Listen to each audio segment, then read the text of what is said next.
Kerugiannya itu mencapai 75 juta.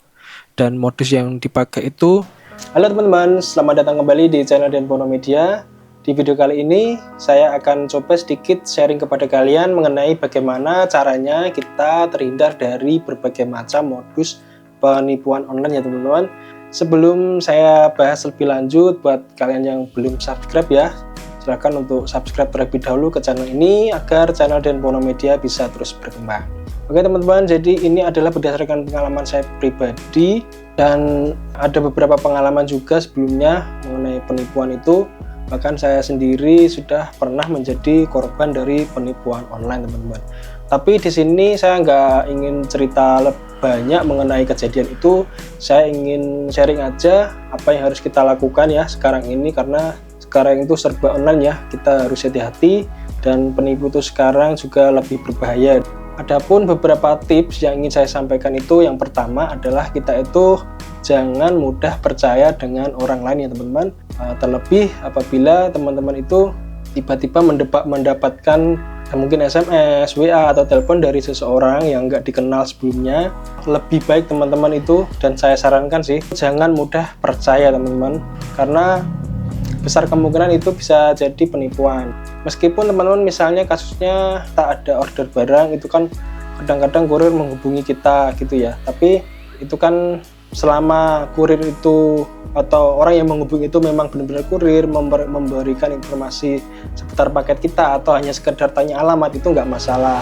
Cuman kalau misalnya ada orang ngaku-ngaku kurir atau kirim barang tetapi si kurir itu meminta kita untuk mengeklik link ini dengan alasan agar dia dapat bonus atau sejenisnya, lebih baik teman-teman jangan ditanggapi ya, biarkan saja, abaikan saja, karena itu juga salah satu modus penipuan. Nanti teman-teman bisa kebobol beberapa akun m-bankingnya seperti itu teman-teman.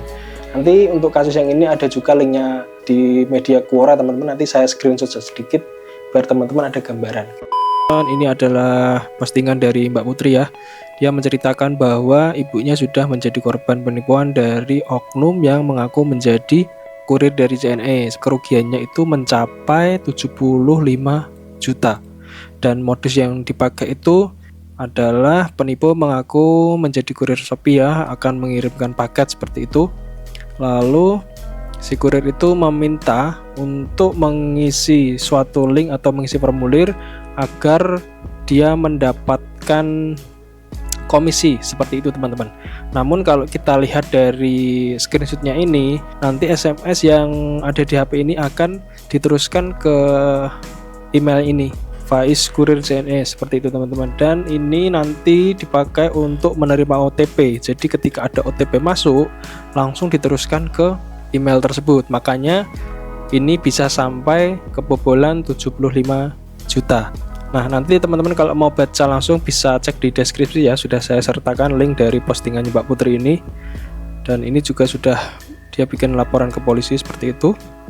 Dan ini salah satu bukti transaksi yang ada di HP-nya ibunya. Ada yang gagal juga, tetapi secara keseluruhan totalnya 75 juta teman-teman. Seperti itu, jadi buat kalian harus hati-hati ya. Selanjutnya teman-teman selain tidak mudah percaya dengan orang lain, teman-teman itu juga harus hati-hati mengenai yang namanya link-link gak jelas.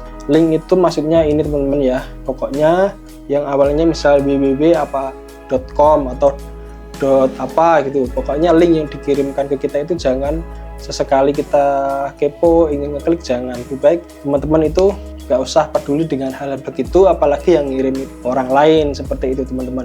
Walaupun nggak harus orang lain juga, kadang-kadang misalnya ada kerabat kita, teman kita itu yang sudah kena hack, misalnya akun WA-nya kena hack seperti itu juga bisa menyebarkan link-link nggak jelas atau link-link penipuan atau link-link phishing istilahnya seperti itu teman-teman. Kalau link phishing itu dia mencuri data personal kita, baik itu entah nanti akun WA, akun sosmed kita, seperti itu teman-teman ya. Selanjutnya yang ketiga, jika teman-teman suka bersosial media, itu juga sama sebenarnya, jangan mudah klik link yang ada di sosmed karena itu juga bisa jadi jebakan juga. Kalau di sosmed itu banyak sekali orang yang mengcloning suatu akun gitu teman-teman.